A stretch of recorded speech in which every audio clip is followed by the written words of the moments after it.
జై శ్రీమన్నారాయణ. నేను మీ icon astrologer Gattupalli Suresh Babu.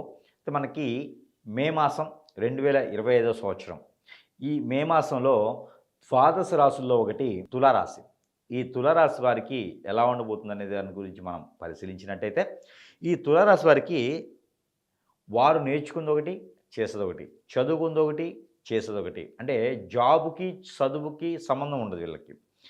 ఈ రకమైనటువంటి ప్రతిపాదనలో ఉన్నారు తులారాశి వారు. ముఖ్యంగా ఈ మే మాసంలో తులారాశి వారికి కూడా కలిసొస్తుందా అని చెప్పొచ్చు. ఎందుకంటే మిశ్రమ ఫలితాలే కనిపిస్తున్నాయి. గ్రహాల రీత్యా చూసినప్పుడు కూడా తులారాశి వారికి మనం గమనించినట్టయితే గనక ఎప్పుడూ పెళ్లి గురించి ఆలోచించినటువంటి వ్యక్తి, ఎంత వయసొచ్చినా పెళ్లి చేసుకునేటువంటి వ్యక్తికి గూడా ఈ యొక్క మాసంలో పెళ్లి సంబంధాలు కుదిరి అవకాశాలొచ్చి పెళ్ళిళ్ళు కూడా అనుకోని సందర్భంగా అప్పటికప్పుడే మాట్లాడుకొని పెళ్లి సంబంధాలు కుదిరేసి పెళ్ళిళ్ళు కూడా చేసుకునేటువంటి సందర్భాలు లేవు అని చెప్పలేం.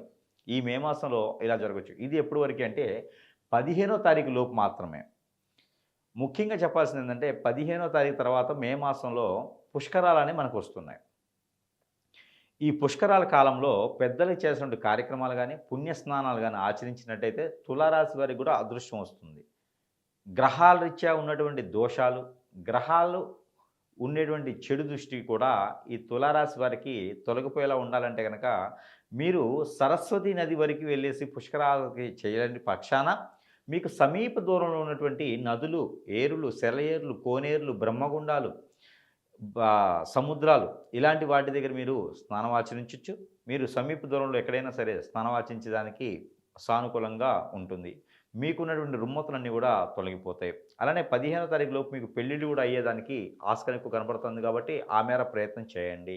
ఏదైనా దూర బంధువుల సంబంధాలైతే మీకు నిజంగా మీకు దూర బంధువులు ఉంటే వారి సంబంధాలు మీకు కుదిరేలా ఉంటే కనుక ఖచ్చితంగా వీరు తక్కువ ఉన్నారు, వీరు ఎక్కువ ఉన్నారని ఆలోచించకుండా పెళ్లి చేసేసుకోండి. రానున్నటువంటి కాలం అంతా కూడా మీకు చాలా సానుకూలంగా ఏర్పడుతోంది. మీకు జాబులు కూడా వెసులుబాటు కనిపిస్తూ ఉన్నాయి. 22వ తారీఖు తర్వాత మే మాసం 2020 సంవత్సరంలో. మీకు జాబ్‌లో వెసులుబాటు కావచ్చు, విదేశీయానం కావచ్చు, రాజకీయ రంగం, సినీ రంగం అన్ని రకాల రంగాల్లో కూడా మే 22 తర్వాత మీకు చాలా సానుకూలంగా కనబడుతూ ఉంది. కాకపోతే మీరు ఇంట్లోనే శత్రువులు ఉంటారు. తులారాశి వారికి ఈ మాసంలో ఇంట్లో శత్రువులు బయటపడతారు. ఇంట్లో దొంగ ఈశ్వరుడు పట్టలేడు. కానీ తులారాశి వారు ఉంటే ఇంట్లో ఉన్నటువంటి ఏదైతే నెగెటివ్ కావచ్చు, ఏదైతే శక్తి కావచ్చు, ఏదైతే శత్రువులు కావచ్చు, ఏదైతే దొంగలు కావచ్చు వీరందరూ కూడా పట్టుకొని మీరందరూ కూడా ఆ తులారాశి వారికి ఎవరైతే ఉన్నారో ఆ తులారాశి వారికి ఖచ్చితంగా ఇలాంటి వారు దొరికేసి వారికి బుద్ధి చెప్పేటువంటి విధానం కూడా కనబడలేదు. అలాంటి విధానం కూడా మనం లేదని చెప్పలేము. అందుకని తులారాశి వారు చాలా జాగ్రత్తగా ఉండండి. తులారాశి వారు దూర ప్రయాణం చేయకపోవటం చాలా ఉత్తమం. ఏదైనా ప్రయాణించాలనుకుంటే కనుక ప్రికాషన్స్ తీసుకొని ప్రయాణం చేయండి. ఇలా చేసినందువల్ల ఇబ్బంది లేకుండా ఉంటుంది కాబట్టి ఆ మేర ప్రయత్నం చేయండి. తులారాశి వారికి ఇంకా గ్రహాల రీత్యా సానుకూలమైన విధి విధానం. అలానే ఈ యొక్క తులారాశి వారు కొత్తగా ఏదైనా వ్యాపారం మొదలుపెట్టాలంటే గనక 12వ తారీఖు తర్వాత వ్యాపారం మొదలుపెట్టొచ్చు. ఈ 12వ తారీఖు తర్వాత మే మాసంలో వ్యాపారం అనేది ఖచ్చితంగా మీరు మొదలుపెట్టండి. సానుకూలంగా ఉండేందుకు ఆస్కారం ఉంది.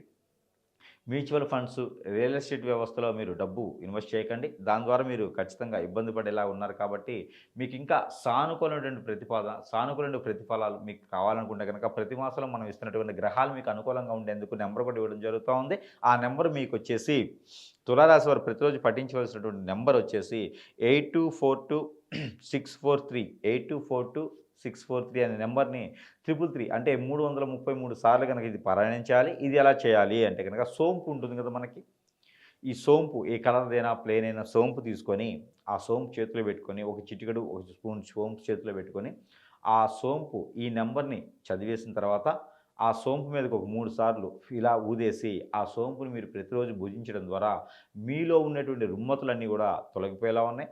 మీరు ఆర్థిక ఇబ్బందులు కావచ్చు, అనారోగ్యం కావచ్చు అనారోగ్యం, ఆర్థిక ఇబ్బందులు కూడా తొలగిపోయేలా ఉన్నాయి కాబట్టి ఈ మేర ప్రయత్నం చేయండి. అలానే మీకు చిన్న రెమెడీ కూడా ఏంటంటే గనక ఏదైతే మీరు శివాలయం కానీ ఉంటే గనక మీకు సమీప దూరంలో సుబ్రహ్మణ్య స్వామి కానీ, శివాలయం కానీ, నాగపడిగలు కానీ, కాలభైరవుని స్వామి ఆలయం కానీ ఉంటే గనక అక్కడ పంచామృత అభిషేకం మీరు నిర్వర్తించండి. ఏ రోజైనా పర్వాలేదు.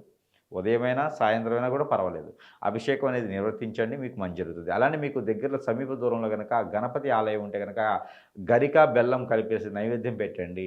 ఆ స్వామివారికి నైవేద్యం పెట్టడంతో మీ అందరికి కూడా సానుకూలమైన ప్రతిపాదన, సానుకూలమైన పనులు కూడా ముందుకు సాగేలా ఉన్నాయి కాబట్టి ఇక చిన్న చిన్న పరిహారాలు చేసుకొని తులారాశి వారు కూడా ఈ మే మాసం 2020 సంవత్సరంలో అదృష్టవంతులయ్యేదానికి ఆస్కారం కనబడుతూ ఉంది. ఇలాంటి చిన్న చిన్న పరిహారాలు చేసుకొని తులారాశి వారు కూడా అదృష్టవంతులను కోరుకుంటా ఉన్నాను.